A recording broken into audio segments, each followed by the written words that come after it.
All right, everybody, I'm here with one of our Panama City commissioners, Commissioner Joshua Street. Goes by Josh, right? Yep. Josh Street. So we want to have all the commissioners and our mayor and on to just talk about Panama City generally, some specific projects that are in the news and definitely on our minds, and some big decisions that you all have had to make, and let you all just talk about them and talk about your perspective on them. But I would like to start, like I start with everybody. Tell us your background before you became a commissioner. Well, I grew up here, so went to school here. Mom was a school teacher. Dad worked in a manufacturing company that was here, and graduated, went off to college, came back, met my wife, had kids.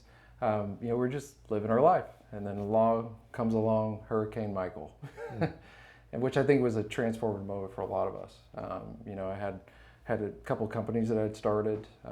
One of them was severely damaged, so had a lot in turmoil.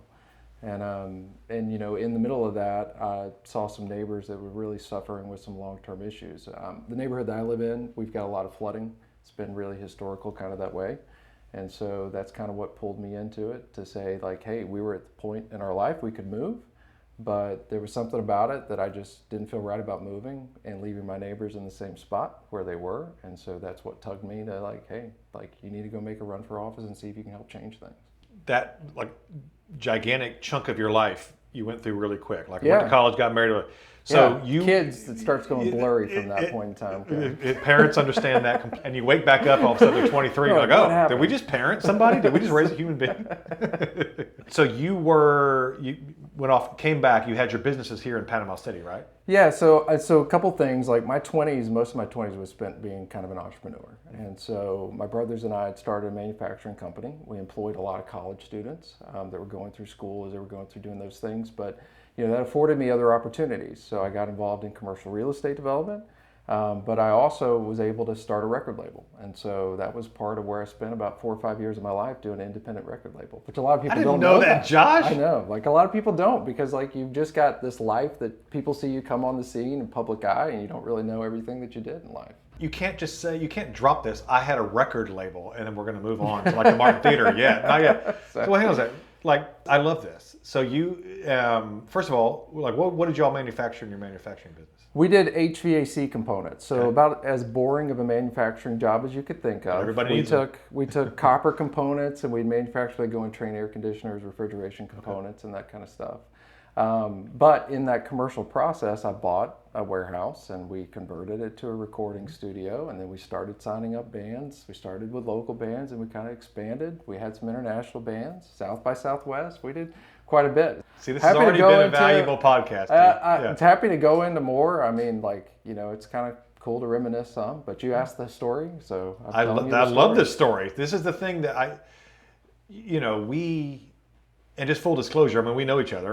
We know, but I think this is the interesting stuff about people. That's why we want to do this. Is just a little bit about your background, because we see you all running for office, and all the big issues are on the table all the time.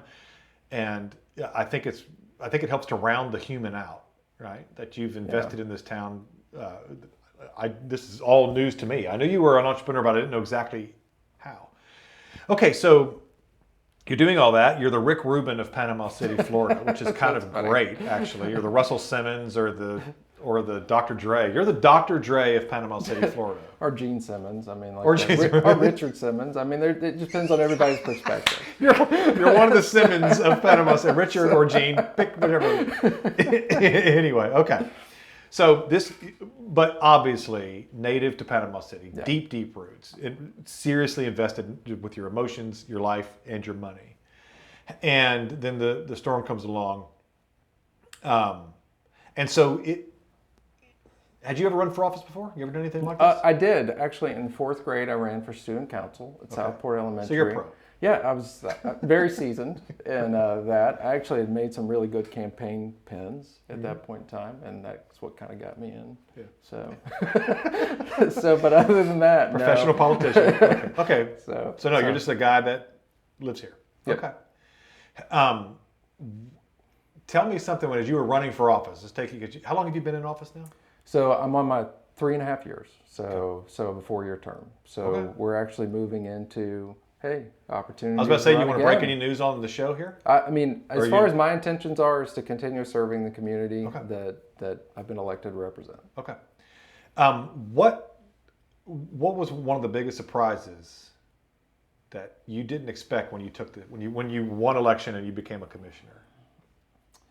You know, it's hard to pick one because Yeah. there's definitely a lot. So it's like with anything in life. Like you think things are one way, you get inside, you kind of see different nuances. Some things were worse, some things were better, than what you had anticipated. But I mean, what I did find is on the other side, I mean, we're still sitting at year 6. I mean, there's still a lot of things that are still affecting from, 2018. And then follow that up with another hurricane, Hurricane Sally, and then follow that up with COVID. I mean, like, it's been, when we talk about Panama City, we've spent the last 6 years in flux. And that's what leadership, we're meant to try to create stability, and trying to create stability in the midst of that, it's been very difficult. It's been a challenge. So that was probably my biggest surprise, at how many things are actually going on, how many things that are affected by what we do, and really trying to get a handle on how to best, serve the people that you're elected to serve. I have a theory. This is just Kevin's theory of this stuff, and following along and it follows from what you just said, where there is so much going on that Hurricane Michael, the way I explain it is, it accelerated a lot of things by like 10 years, because we had to do everything now, because everything was broken now. But I think the byproduct of that might be, there's just so much going on, it's just not possible in people's everyday lives to keep track of. So we pick a thing, or we see one or two of your decisions in isolation and don't see everything else. So what are some of the things going on in this city, some of the bigger projects and things that the average person probably doesn't know about? We know about the Martin, we know about the Civic Center, which we'll talk about, but what are some of the things the city's working on that maybe they don't know? I mean, I think there's a lot of things that we're working on right now. We're going through the budget process. So we're trying to identify how we're going to pave roads for the next 10 years. Like, that's not very exciting. So you don't see that come up a lot in news articles. We're working through a lot of infrastructure changes.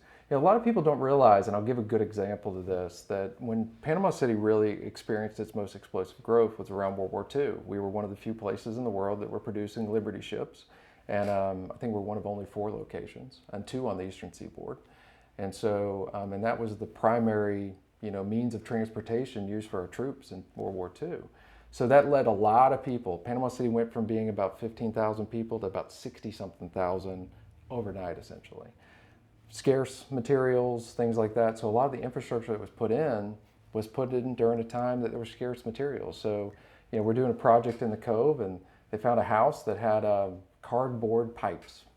So like, it was just cardboard saturated with resin, and that's what they had to use because steel was scarce. So I mean, a lot of the things we're fixing are things that just were a part of the time and era when the city was built, and we're working through like how to fix that. And it was a problem that was created 8 years ago, and you can't fix that just overnight. And so there's a process that's to that. And a lot of people say like, hey, you guys aren't focused enough on that, you're not focused enough on this. But I mean, there's so many projects, it's hard to communicate in one singular motion all of the ones that are happening.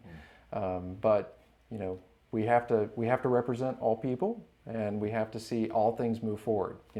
City can have great infrastructure, but it doesn't have an economy, doesn't matter. So right. If it doesn't have housing, there's nobody to live there that would even run an economy. So it takes, cities are organisms in and of themselves, and it's more than an organization. We're people, we live in it, we're part of it, and so it's going to ebb and flow and be different, and that's the difficult thing to communicate a lot of times. So I'm a professional communicator in my job, and so I think I'm relatively qualified to say this. You are an exceptionally good communicator. You write these super long form posts where you do go project by project and explain these things. I'll always stop on a post about the Martin Theater, always. I'll always stop on one about Beach Drive. I'll always stop, because these are the big sort of sexy things. Yeah. But most of the city's investments right now are like stuff underground. That's stuff you don't even see. Right. I've heard numbers like $300 million or something. Yeah. Yeah, $300 million and more to come, because this is a constant perpetual motion investment. And so when we get done with these projects, we were talking today about D13. Like all of our projects have these code names that are to them that talks about the zone and the area of the city that they're happening in. That one just came back in. So we get a whole nother $7 million infrastructure project that we're going to let. So everybody focuses on the big, like you said, the stuff above ground. We can look the at it. sexy Look at things it. that you can see, but there's Right. a whole nother layer to a city that we're investing in, and it's kind of like our own bodies. I mean, if we got a bad heart, it's hard to have a good life and do the things that you do and be active with your kids. And so there's an investment that we have to make in ourselves and our health and what we do, and that's the same thing we have to do as a city. So. But not a lot of people are very interested in it. You're interested in it if your toilet doesn't flush. You're interested in it if you don't have running water into your house. But other than that, you just, does anybody really care where the poop goes? No, they really don't. As long as it goes. As long as it leaves your house. That's true. But that's a really good example. But it doesn't leave by accident. No. Especially when you live at sea level. This stuff has to be, And that was a big. So is it fair to say that Michael revealed a lot of things? It was. I've heard Alan Branch call it a community heart attack. Mm-hmm. We've had clogged arteries for a long time, and our blood pressure was high for a long time, and then the storm hit, and it sort of went, oh my gosh, there's a whole lot of things broken in the town that may be underground. We haven't looked, cardboard pipes and things. Is that fair that it sort of brought a lot of that to the surface, or is that? Yeah, I think that's a really good way of putting it, Kevin, because I had a mentor of mine that once said, money doesn't change you. Money only magnifies who you are. Mm. And that's the same thing when it goes with a disaster or any difficult circumstance that we have in life. It doesn't really change who we are, it only magnifies the issues that we already had. And so what Hurricane Michael did and the subsequent events after that, it really just magnified what was already happening. Now the great news about that, once you know what the problem is, guess what you get to do? You get to fix it. Yeah. And that's really what this journey is about. It's about addressing the things that really, I think us as a community, we really wanted them addressed all along, but there wasn't that sense of urgency to go and have to do it. And Hurricane Michael kind of provided that for us. So let's take this 300 million or so, if that infrastructure, and then I want to kind of go around some of the things above ground that everybody mm-hmm. that we do look at. Where's that money coming from? A variety of sources. So, a lot of it's come from housing and urban development, which is tied to federal and state dollars. So that's been grant funding that came about just as a result of a lot of these storms that have happened. We've had ARPA funds, which those are COVID-related dollars that we've deployed on infrastructure. We've got our water and sewer rates. We went through and took out about $118 million loan. 25% of that was just forgiven. It's 0% interest over 30 years. So that's funding a lot of it. So there's lots of layers to get to 300 million. We're a city of a general fund budget of about $64 million. So when we talk about $300 million that you got to outlay in just a few years, that's a little stretch. It's like 5 years of every dime we have. Yes, exactly. And and so that's taken different systems and processes for us to account for that. We've had to really kind of, and again, it's it's repairing the plane while we're flying it because you can't stop, so you got to keep going. But there's been a lot of challenges and a lot of things that we've had to learn through that process. And not everything's perfect. You're going to make mistakes when you have things like that. But the important thing is, are the main things getting done that need to get done? And what I can say, and I've got the team working on right now, some data points for us, because I want to show, this is what we were having in sewage spillage before Hurricane Michael. This is where we're at now. This is how many roads were unpaved before. This is how many road paves are now. Mm-hmm. There's a lot of progress points, but we as a community, it's we don't notice the tree that looks completely different than what it did after Hurricane Michael because we're here day to day to day. But there's been a ton of progress. And and like you said, with communication, you've got to tell that story because ultimately vision leaks and we forget what we're doing together. And it's super important for us not to forget and stay resolved in doing it. Now, I want to stay on that money just a little bit because this is something, so in my day job, I'm a government contractor. So I work with government people every day, mostly the federal government. And so I'm familiar with the difficulties and the restrictions on how some of this money moves. You just named off, when you were talking about that $300 million, several different like sources of money, streams of money. And you said, we got grants for these. Does the federal government just come to us and be like, hey, we have a grant we want to give you? Or do we have to go get those things? The federal government never says, hey, we got a check, we just want to give this to you. We have all this money laying around, and we understand you had a storm. Yep. So what I'm saying is, I guess maybe a short discussion on the nitty gritty of what it takes to accumulate that money from those multiple different places. I mean, tons of meetings. We've probably spent more time collectively as a commission, advocating for things both at the federal, state level than we ever have as a city. We go on on-site visits. They send in representatives from federal side, state side. We go out. We have to show them what the damages are. We take pictures with them. We go through and we do all these documenting and engineered reports and assessments and all these things to go through and get that data that ultimately they're requiring to get to that funding.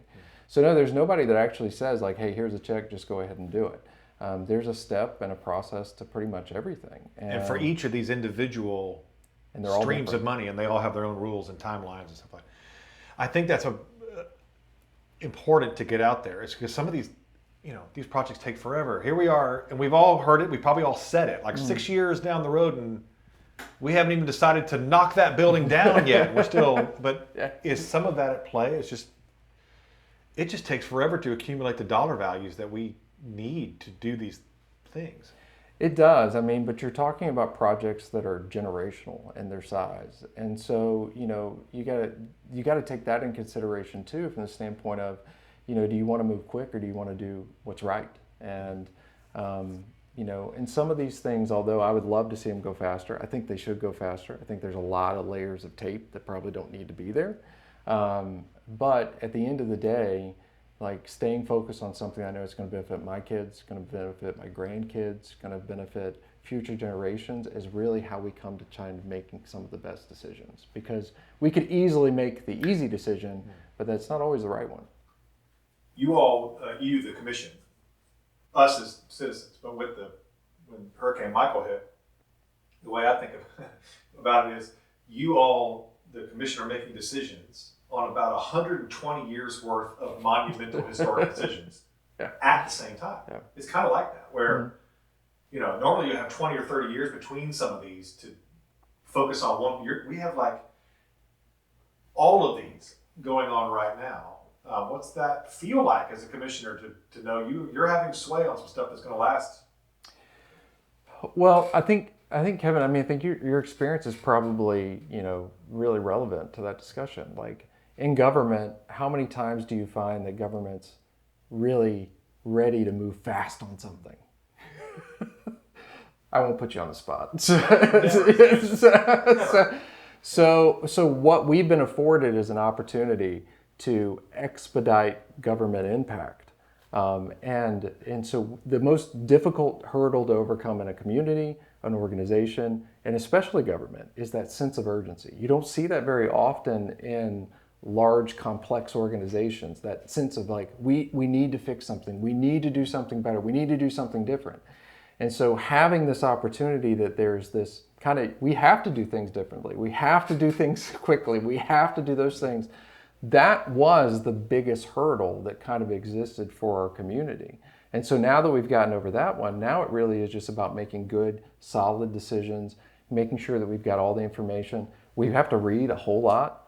We have to absorb a whole lot of information. We have to continue to spend time to try to help people understand the information that we're absorbing, and then make a decision based upon the best one that we feel for the community. And we don't always agree on those decisions. So it's not an easy task, but the most difficult part of the task, like the actual sense of, hey, there's probably something here to fix, like that was already resolved. And that's really been the transformative change that we've seen in our community, is we got over the hurdle of just being stuck, and now we're in this perpetual motion of just trying to make good decisions. Let's talk about your ward. So which ward are you commissioner of? 4. Okay, tell me what What comprises Ward 4? Mostly St. Andrews. There's a little bit of Kings Point and Robinson Bayou area that's in there, and so it's one of the cities that combined in the creation of Panama City, and so it's got its own little unique identity, just like downtown does, just like Millville, just like Glenwood, and so. But I mean, it's a great group of folks. A lot of change has happened in the last few years, and and we just love our little waterfront and hanging out and eating good food. I mean, like, it's not a bad place to live, really. Pretty amazing place. Kind of comic, by the way. Part of the reason we started this was we want to remind people, this is a pretty great place to live. Yeah, it's pretty spectacular. It's pretty awesome. Go other places and you'll see, like, there's a reason why you hear that story a lot where, like, I grew up in Panama City, I went to college, I left. I came back to Panama City. Right? You rediscovered it in a different way. And I think, I mean, like, sure, like, I mean, no knock on Tucson, but you could be living in Tucson. I mean, there's areas that don't have what we have. And so, it's just a great thing that we get to enjoy it. So when I was a young guy, I lived in St. Andrews in the Baker's Court townhomes right there on Frankfurt 10th, right? Yep. So smacking, this was 10 Fanny days. It's like old, So yeah, things are better now. Oh Right? yeah. And I've always marveled that, especially now, and I love this, by the way, that St. Andrews and downtown are like 1.8 miles from one another. Mm-hmm. And they are different neighborhoods. They feel different. They're both super cool in their own ways. Yeah. So talk about, if somebody doesn't know what the St. Andrews neighborhood or your ward, like what are some things that characterize it and make it special? I mean, obviously we got a lot of great food. So, I mean, like, you guys experience that probably pretty often. But I would say, we have a saying over in St. Andrews, keep St. Andrews salty. And so I think that accurately describes the neighborhood. So we're pretty opinionated on a lot of variety of subjects. And we don't always agree on certain things. But, I mean, what I will say is, like, we kind of all have kind of the same way of life. It's like a little bit of leisure, but also a little bit of like, hey, like, we want to kind of see things move forward. And so it's like, it's not like it doesn't have to stay the same, but we kind of move it forward, but at the same time, we want to keep it salty. So I don't know if that kind of helps. That's awesome. I love it. So as a commissioner, what are some of the things on your mind? What are the big things going on in St. Andrews right now that are priorities for you?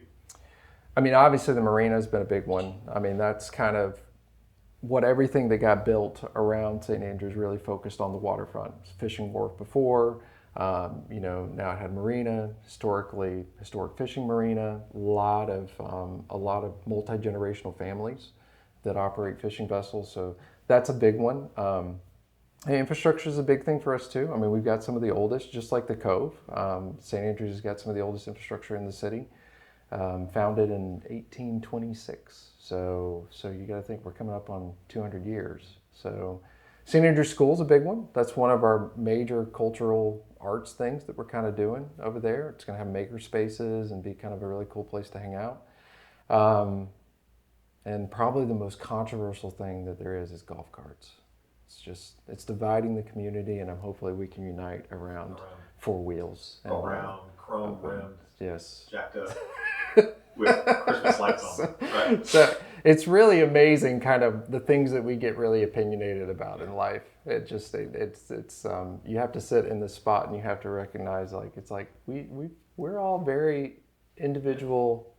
But also too, people. I mean that these things are emblems, right? So like the golf cart is an emblem of a lifestyle, and it almost seems like, right, my feelings about this represent larger feelings about the lifestyle I want to live in this town. Yeah. So the golf cart is a thing, but it's really representative, I think, of other just philosophies of what life should be. Oh yeah. I mean, like, I like when the guy came up to me and said, like, you guys have got to pass this golf cart thing. I've sold my Harley. I bought a golf cart. That, like, this is like my new thing in life. I'm like, so. It's definitely.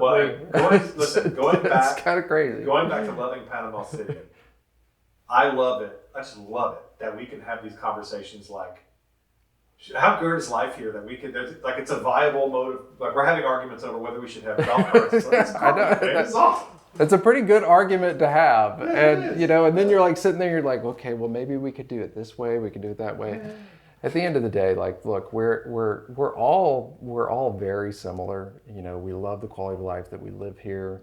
We all love our coastal community, and and we're finding ways to kind of find a way to live together, and I think it's great. So. So if you don't mind, I'd like to take you kind of around the horn of Yeah. some of these bigger high sort of our high visibility projects. And you mentioned the marinas. That's obviously relevant to St. Andrews, but of course the downtown marina. So you all have been making decisions on that and moving money around Mm-hmm.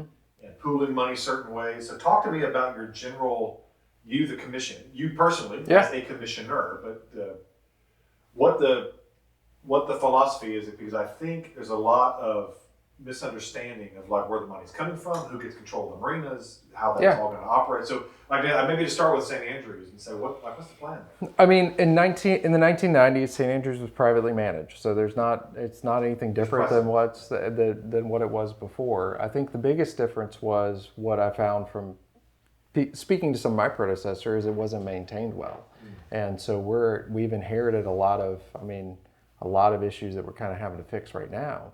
And so, we didn't have enough money to do everything, but we can do a lot of it. And if you think about it, my family and I used to walk on St. Andrews. We got kicked off the docks where there were slips. So, literally, we got kicked off. Like, you can't be these private boats. Okay. But that was when the city owned it. So it's like really confusing what public and private means. But I think at the end of the day, what people are really looking for is they want to be able to take their kids, they want to be able to go down, fish off a marina, not have somebody run you off, charge you for parking, whatever that may be in the midst of that. And I think in all of these pieces, like that's a huge heartbeat of us is to protect public access in everything that we do. I think all of us set out to increase public access, not take it away.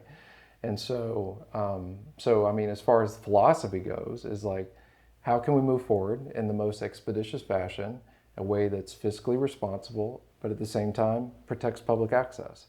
And if all those criteria are met, then I think that's good for the community. And I think that's what we kind of saw happen at St. Andrews, and and probably what's going to happen, downtown eventually. Me following on Facebook like everybody else and just getting the drift of where people stand on certain things. It seems to me, part of the bigger conversation is whether to privatize. Should the city manage these marinas, or should they be privatized? And by privatized, we mean hire a private company. They make money at the marina, and so tell us where you kind of are thinking on that. Well, let's go through it and let's just give the hard facts to it. So we had marinas that were owned by the city that weren't well maintained.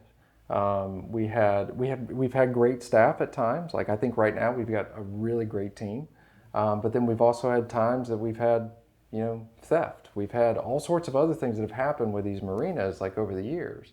And and why is that? I think one of the things is, for all the things government is, it's not very nimble. It can't change and fluctuate with pricing as the market demands. There's all sorts of things that come with that. But at the end of the day, I think really where at least my headspace has been is like, how do we provide the best level of service to the fishermen that use it every day, to the people, the loopers that come in and are traveling around the Great Loop. Like, how do we service those users as well as our local users well, and ensure that, hey, look, like, you want to go watch the sunset, nobody's stopping you, you got full access. At the end of the day, it still belongs to you, the taxpayer and the citizen of Panama City. And somebody's just kind of handling us the day-to-day operations of it. So assume we go through this and we privatize these, and whatever company ends up building and running these. Does the city make money on these? Yeah. Things? Oh yeah. So how does that money? Gross revenue share. So similar to how a sales tax would work. These are done based upon how much revenue is produced. You get a slice right off the top. So for us, hey, if you're not making money, we're still getting paid. If you don't operate it well, we're still getting paid. So it kind of takes the risk out of it for us as a city too. We just know that, hey, look, we're getting paid straight off the top. So, okay. So that's good to know. That's a nice nuance, because if you are in business, you understand the difference between gross and net. Oh yeah, you'll get your money on the back end net. Well, it's very easy to be like, well, sorry, spend all the money. Like we don't have any net, Yeah, right? exactly. And you get nothing. But if you're like you all are sitting first on that, right? Where the money comes off for the city first, and then they pay their bills and do everything. Yeah, I mean, a lot of people get paid that way in their personal life. If you're in sales, I mean, that's kind of how you get paid. It's like you go and sell $1 million worth of business, you're getting paid a percent commission off that $1 million of business. You go and sell $1, well, you're getting a percent off the dollar. So, but unlike say with in our household where we have to live on what's left out. Oh yeah, everybody takes their cut. I think that's our normal. I think that's our normal mindset. It's like that's how money works. It's like all these others, these people take all their money out first, and then we live on whatever's left. That's not how these marinas will generate revenue for the city. Yeah. The city comes first. Okay, I didn't know that. Well, I mean, and I think Kevin, to the point, I think there's been some posts that have been floating around about the actual return on the hotel and the restaurant that are down on the marina. It's close to $700,000-800,000 a year. Once you take into the taxes, the bed taxes, the gross revenue shares, and all those calculations. And so, I mean, the city's going to be okay. Like, it's not that the city's not going to be okay in all of these agreements. I think the biggest piece is ensuring that the public has access to what they had access to before, and or more. And that's what I really hope comes of it. We actually have more amenities and more access to that. I mean, I never stood on top of the old library and watched the sunset, but I can do that with Hotel Indigo. so that's a good day, and I can have a drink. Yeah, they wouldn't even let us drink in the library. What was up with that? So but I mean, I think that's the thing to important to remember. Like there's philosophies, there's reasonings behind these things, regardless of whether we agree or disagree with them. I mean, but you can see how we got there. So speaking of disagreement, let's move from the St. Andrews neighborhood right on down Beach Drive. Let's talk about Beach Drive as we head downtown and talk about the projects that are going on down here. One of the most controversial projects, I would say, right, going on in town, maybe the most controversial project in town. Very strong feelings about it, but talk to me about, or kind of tell me the story how we got there with that one, and then your position on it, and kind of why you think it's important to do that project. Because you voted in favor of moving this project forward. Yeah. And I've been consistent. So I mean, even during campaigning, I mean, I was very specific when asked, like, hey, look, this is a project I'll support. I knew the history of it. I knew what right of way we owned, what we didn't. How not to impact private property. So that's been a big, like, how we do the project matters to me. And I think it matters to, everybody. But I mean, why support it? I mean, you can go down to a lot of reasons why. Is it really truly a freight truck, tanker truck corridor, or is it better suited for us as a multi-purpose path of connection between both St. Andrews and downtown? And these two cities envisioned this in 1909. We have articles from the Panama City pilot back as far, even before the city was actually formally a city. There was this call to action to donate property to see this connection path along the beachfront on Seaview Avenue at that point in time to connect both communities. So this has always been kind of a desire, even going back to the 90s and the 80s. I mean, this has been a constant kind of reiteration. And I think some points in times you just have to make a decision that is not going to always be the most popular one, but it's the right one. And I think this one, when you look at it long term of what it means for our community and those of us that live here, I think it's going to serve us well to have connection between these two communities, to enjoy the sunset, to walk along, be healthy, exercise, and just enjoy why we live here. And that's a beautiful, beautiful area. So, to play devil's advocate on that is that I think most people, no matter how strongly they feel one way or the other, can understand some of the concerns of the people who live along Beach Drive. Mm-hmm. I mean, it makes sense. If this were your neighborhood and you're like, okay, we're going to do this big project, we're going to bring people literally to your front yard, even though we understand that the road is in public right of way. No eminent domain, no private property is being taken for this, but it's right there in front of their door. Yeah. Some of their concerns that I think are legitimate are people are going to try and park all over the place? Because we've all been down there where, like at Asbel, people park up on private property where they should not be. Sanitation, garbage collection on there, and they raise the points that, like, look, we have places in Panama City that, like, the garbage cans aren't emptied. Like, what makes you think they're going to do this when we put more garbage cans and more? So talk to some of those legitimate concerns. Like, is this going to, make more mess? Is this going to make worse parking on private property? What do you think about that? Well, I mean, some people are very respectful, some people are not, and I mean, that goes with anywhere you are. But I mean, I think with any project, like in this one specific, because I just know so many of the details, because it's been so controversial and having to be involved in so many conversations, I mean, is it better to have people walking, or is it better to have 30% more traffic? Like, I mean, in your front yard, would you rather have more people driving down your road speeding, or would you rather have people walking along the sidewalk in front of your house? I think when you look at it from kind of the 50,000 foot view is, really what's going to be better for you and your family long term. And I mean, I'm not communicating, I understand, like, there's going to be people that are against it. There's going to be people that are for it. But the important thing for us to remember with public property is public property, and it's for all of our benefits. We all share in the expense, we all share in the maintenance, we all share in those things, and I think that we do need to do a better job of maintaining things. But I'm also seeing positive, measurable impacts and seeing that improve. When you think about the way our parks looked 3 years ago to where they look now, can you see a noticeable difference? And I think the average citizen says, yeah, I can. I mean, like, I can remember walking around in campaign videos, picking up broken glass and needles and all sorts of other things with that. Those things don't exist today. And if they do, they're anomalies, not the standard of what was there. And I think we have to say as a community, what are we willing to tolerate? Because, if we want the trash cans picked up every day, like, guess what? Power to the people. Let's go pick it up. But there's also a side of it that we all have a responsibility to pick up a trash can, walk around your neighborhood, pick up the trash, like, cut the right of way right in front of your house. We have a responsibility to create the standard that we want as well. And so I think it's a team effort that comes with that. But it doesn't go unnoticed. Like, whatever future impacts come from it, the city has a responsibility to mitigate those. And so if that does happen, Kevin, I mean, like, I've communicated to many residents, is like, that you're going to have an advocate to fight for you to have the appropriate funding to maintain it the appropriate way, because it is your front yard. Okay. So. And it is, to me, the most beautiful 1.8 miles in Bay County. Like, it's just, we all are drawn there. It's so funny. We all have a story. We used to go, when I lived in that townhouse, we go watch the fireworks there. We go, like, it's almost like it's like a community front porch, right?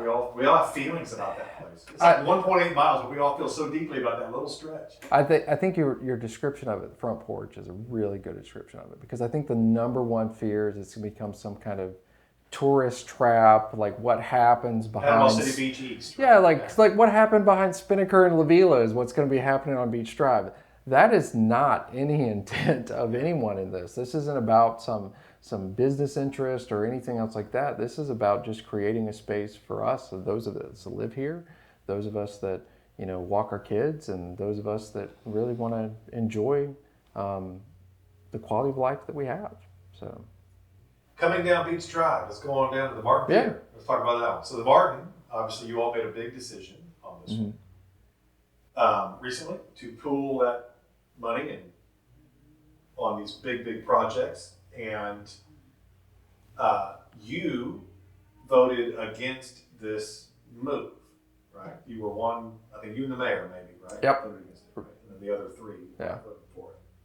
So if you would, said a little, but that said, in your public comments, you said, I'm all for this theater. It's not that I don't want to do it, but you had qualms a little bit, or struggles about what. So talk to me a little bit about that vote and the decision and the sort of background that went into it. Yeah, so I mean, really, where mine was more along not having to do with the project itself, or even the combining of funds, because I mean, I think once we made the decision. And it was a decision to say, hey, look, if we're going to create an iconic Martin Theater, are we going to kind of do a, put things back together Martin Theater, and a, not even put back things together Civic Center. But when we made the decision to go all in on the Martin Theater, it made sense at that point in time to do it at the scale of what we're talking about, which is completely expanded into 2 additional buildings. It is something that will be, remarkable. It doesn't matter where you live in the United States, and it's great for us to have something that's special, unique to us.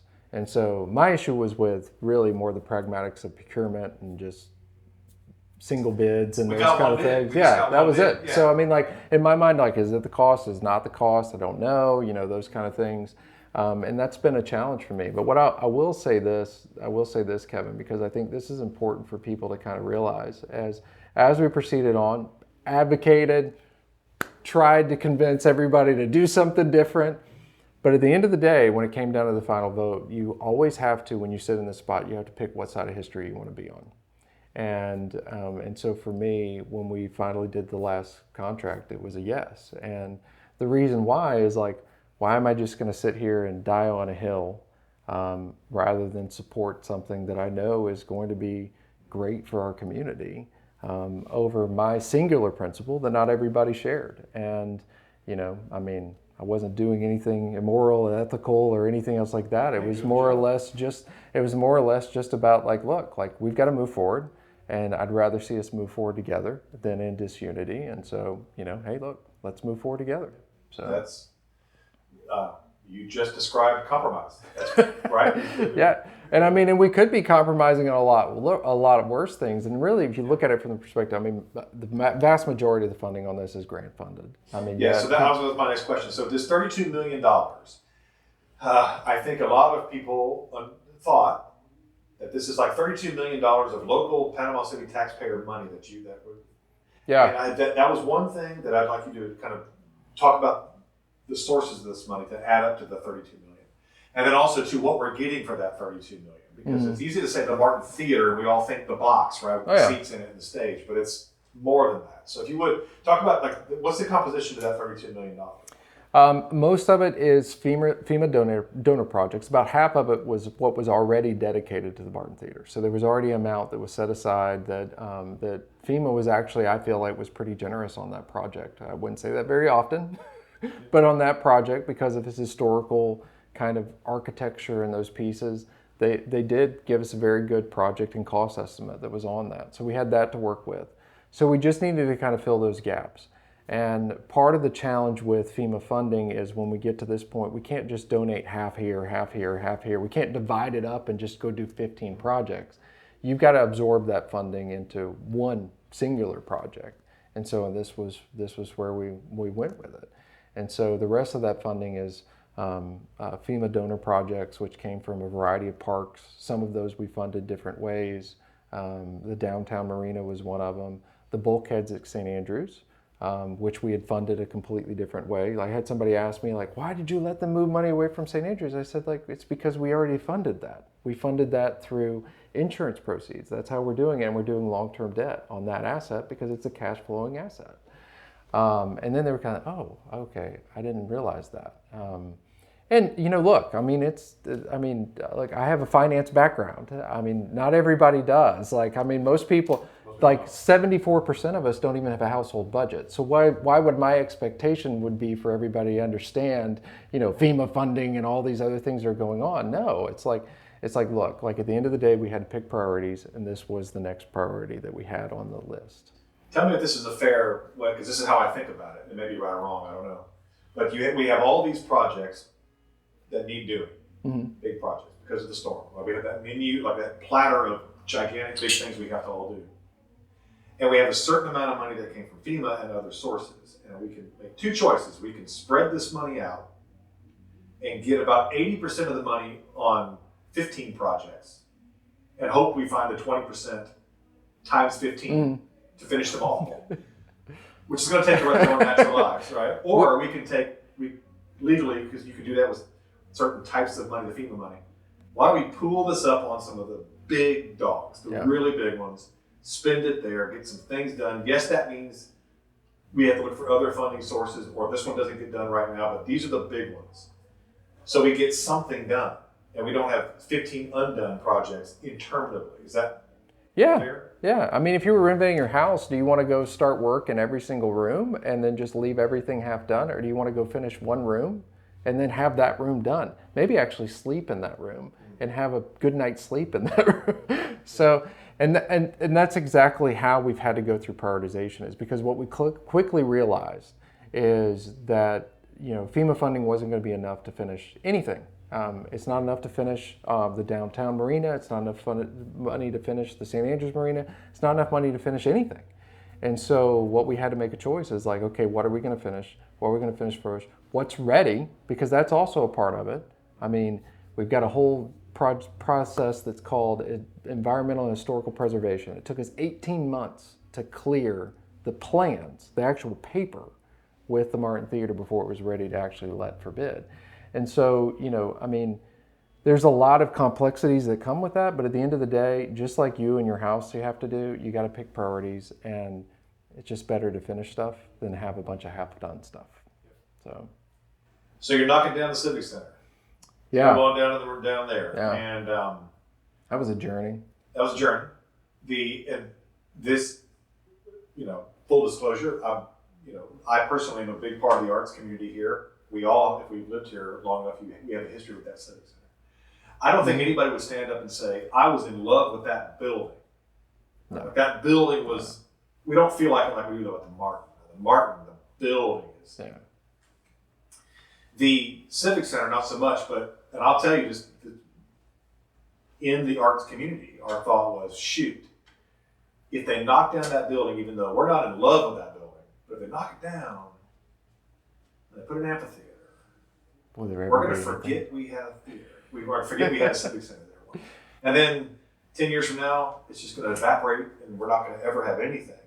So, but talk to me about the decision you all made to knock it down, because that was a real back and forth. Oh yeah, there was two viable options. Yeah, and I was fighting against it. I was pretty much like, no, I'm not tearing this thing down. I'm not going to be the guy that knocks it down without having something to replace it with. I was like, it was just for me. It was very emotional. I'm typically not an emotional decision maker, but that one was fairly emotional for me. And and then we kept progressing down the path. We went down the whole $200 million deal.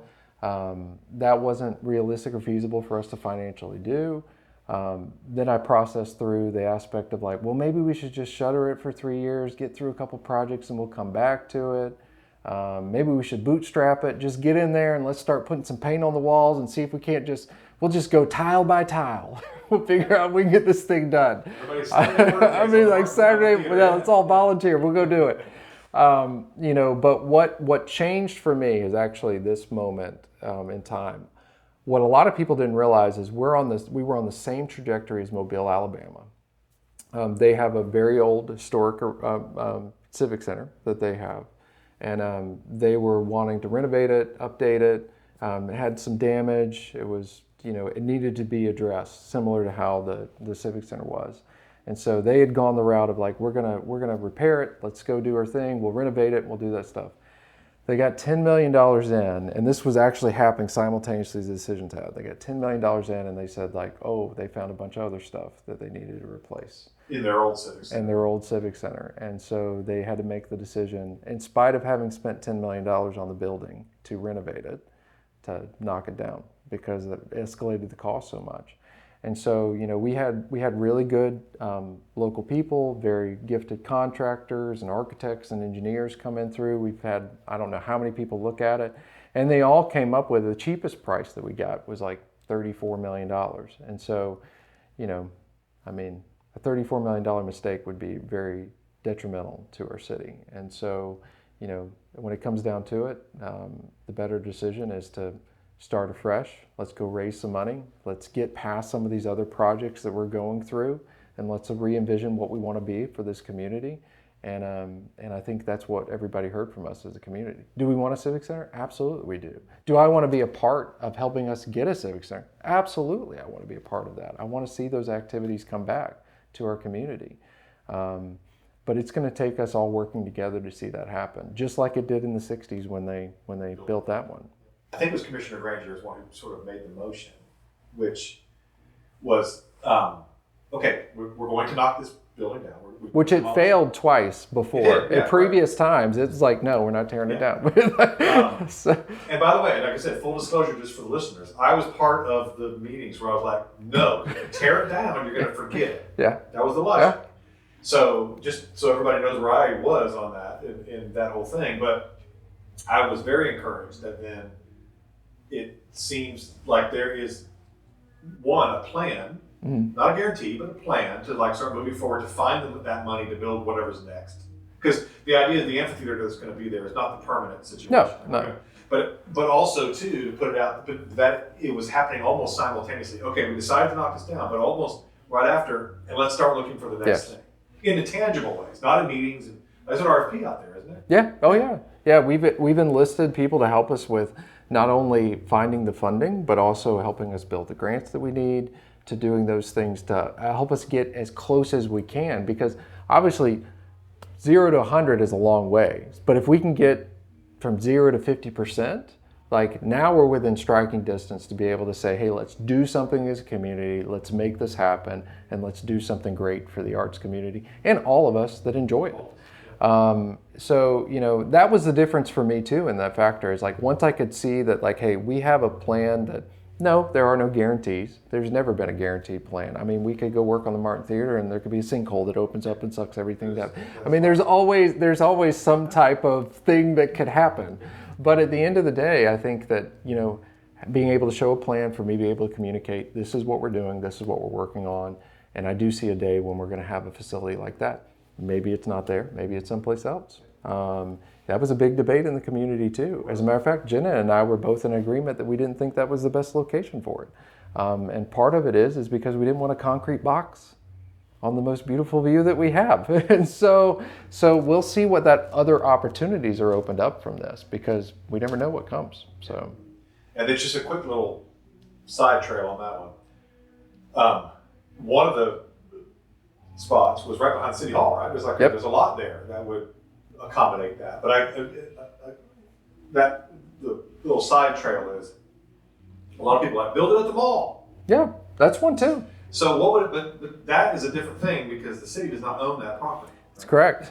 So the reason why the location started to zone in on 2 really had to do with the fact that we had control of those, or mostly control of those particular real estate. But now with the method that we're utilizing, I mean, we could have a partner that comes along and says they want to do something with us. I mean, we may have one of the universities that want to do something with us. We may have a school that wants to do something with us. May have an aquarium that wants to do something. I mean, there's so many opportunities that now it's opened up that you don't have with a concrete box the way that it exists. Sometimes, starting afresh can kind of help you move forward faster. And I think this is one of those cases because, when we sat down, we started going through everything. I mean, is it better for me to look at a dilapidated building for 3 to 5 years, or is it better for me to start working on building something better that I know is going to serve us better long term as a community? And my answer was the latter. And so when we were talking with Commissioner Lucas, she said, the way she thought about it too was, because she voted to demolish that building. She said, we understand what that facility meant to people, but if you're talking about just the physical building, and you compare it to the Martin. Now, the Martin is a building worth laying down in traffic to save, right? Yeah. That building, if I have to make that choice, the Civic Center is going to go, right? Yeah. I thought that was a reasonable way to look at this. Like some buildings are just worth doing everything to save, and some just aren't. Yeah. I mean, it's no different than like, are we attached to the Sears Roebuck's building at the mall? I mean, like we emotionally, like I bought my craftsman tools there. I mean, like I walked through it with my grandpa. I mean, I could get emotional about anything, really. I mean, I really could. But at the end of the day, it's a concrete center block box, and it doesn't elicit the same type of impact in the community that the iconicness of the Martin Theater did. I mean, I think that there's we're going to find a better replacement. I mean, I do believe that. But given having to pick projects to finish, like that's the one that we picked to finish. And I think one of the biggest, because one of the most common comments I see or arguments made is, Why can't you just use that money to fix potholes, Yeah. cracks in my road? I mean, legitimate infrastructure things is and I would imagine to some folks who don't know that or kind of how this money moves is like, what's up with these cobblestones downtown? By the way, I have to give a shout out to Jen Berg for letting us use her amazing building. Yeah, this is Brandon beautiful. and Jennifer Berg at Berg Mall, beautiful. Dr. Jen Berg. We're sitting here on Harrison Avenue in this gorgeous thing, but this is expensive stuff. Yeah. And I could see somebody in a neighborhood who doesn't live here. They don't have expensive roads like that. Well, why can't you just use some of this extreme money for that stuff? Valid concern. I mean, first go around, I was with you. Second go around, we got grant money, and so like we're moving forward. I mean, the great thing about all these projects, Kevin, all the ones that we're naming, like these are all not. It's not your ad valorem rates going to service these things. It's not your. I mean, most of these things, not even your water and sewer rates are impacted. It's all stuff that's the collective. Yeah, in some way you did pay taxes on this, but a lot of this money is coming from New York, from other states in the union because we're pulling it down from federal dollars. In the state, a lot of this we're pulling from Miami and other kind of areas. That's all stuff that we're not having to pay for to do these things. And I know that's just like, I mean, it's like, why can we do this for potholes? Well, it's because we got the money for these other things because there was a grant program available to do these other things. And for most of those, the rules are use it for this, period. Yeah. You can't just move money around. You know, Kevin, I think in your line of work, like, is there a program for potholes in the federal government? Is there a federal pothole that you can apply, like, for a grant for potholes? Not that I've seen. I mean, otherwise I'd be applying for that. Yeah. You know? But also, too, I mean, like in my line of work, so in government contracting, I can have 6 projects with exactly the same agency, but you can't move money between the projects. Like they funded that project for that task to do those things. But I think that's important just to reiterate for people is that this money is not. It's not like a pile of money that you can then dole out. Some of this money is by law must be used for this or not used at all. And I think it makes a lot of sense if you think about it, if you step back out and look at it from a 50,000 foot view. It's like if I'm going to go and I'm part of the federal or the state government or some other larger governing agency over us, am I just going to give somebody a blank check, or am I going to say, hey, look, like you said you were going to use it for this, you're going to use it for this, this is what I want you to use it for. Like, I mean, it makes sense that they want to know what you're going to spend the money on before they give it to you. We'd be mad if somebody else's town just took our money and like spent it on right? Yeah, I can see that. Yeah. So as you're coming up on election. Yep. Just as a citizen, as a guy who like is the Rick Rubin of Panama City with his. That fascinates me. I'm so impressed with you. I didn't know this. As a guy who loves the town, right? Yeah. And is deep here. You're raising your kids here, and if you're like me, I raise my kids here. I want my kids to stay here. Like I want them to make their lives here too. What excites you about the future of Panama City? Like, what are you really excited to see going on right now? I'm excited to see us kind of take this change and turn. We've made a lot of changes in a very short amount of time that were done underneath the auspice of we have to do. We get a choice now, and I think that's really what these next 4 years, 5 years, 10 years, we get to make decisions not because we have a storm causing us to have to make a decision. We get to make a decision because we feel like this is best for our community, best for our kids, best for our grandkids, and really create a place that people are going to want to love to live here. And I get that, like, there's been a lot of times that we're seeing new people move into our neighborhoods. We're seeing like things happen and there's change that's happening, but that's because we've got a good thing. Like, people are going to want to be part of a good thing. Like, they want to live in communities that are easy to walk around, that are shaded when you're walking around. I mean, we're planting trees like crazy. Most of us, like, we're going to be like 80 years old when we see these things mature at the level of what they were. Like, it's okay to be about something besides just ourselves. And I think that's what I'm most excited about as a community, is that we are now at a place that we can make decisions, not because we have to make them, but because we see the long-term benefits of them. And that's a really rewarding place to be, because there's going to be things that we may not fully see come to fruition, but another generation will. We're enjoying the labors that somebody did back in the 60s, back in the 20s, back in the 30s. back in 1909 when they envisioned, please give us some property so we can make this boardwalk connection between these two entities. I mean, there's always somebody, yeah. I mean, there's always this opportunity to do something like that. And I mean, I would just say to our community in general, it's like, let's be on the right side of history. Like, let's find a way to grow, flourish, take care of the things that we need to. There's meat and potatoes, roads, potholes, commodes, like we've got to take care of those things. But it doesn't have to just be all that. I mean, we can also choose to just create a better place to live. And I think that's really what I hope to see us as a city really grow up to do. Anything I haven't asked you about that you think is important, that people listening to this should know, want to know?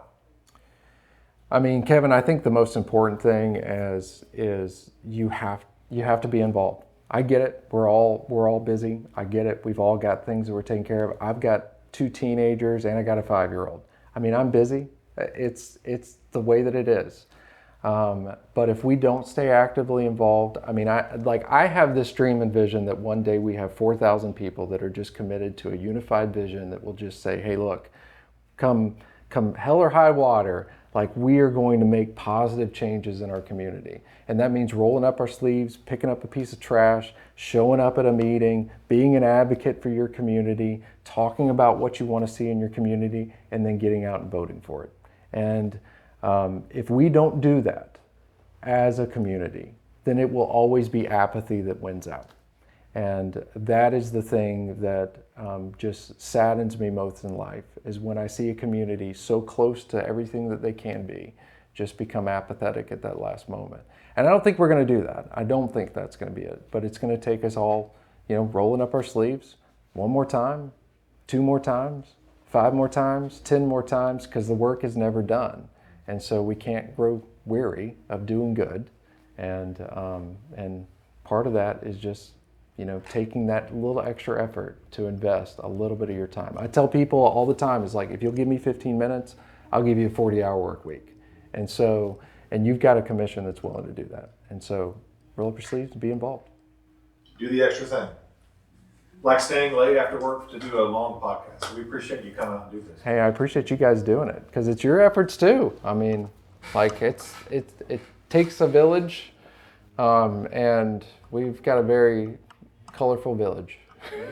I was talking to Lisa Harbison, I think at Ferrucci, said it best to me one day when they were renovating their thing. I said, Mitzi, you sold Antojitos and you didn't matter, like in this phase of life, like, what are you doing this for? She's like, without missing a beat, she said, I'm gonna live the rest of my life in this town, and so it might as well be great. That's awesome. That's it. Right? Well, thank you for coming on, man. I appreciate your time. Thank you guys for spending your time doing this, and kudos, and check out Redfish Film Festival, because it's coming. You didn't even ask. That's awesome. Coming next April 24th through 27th. Awesome. Thank you guys so much.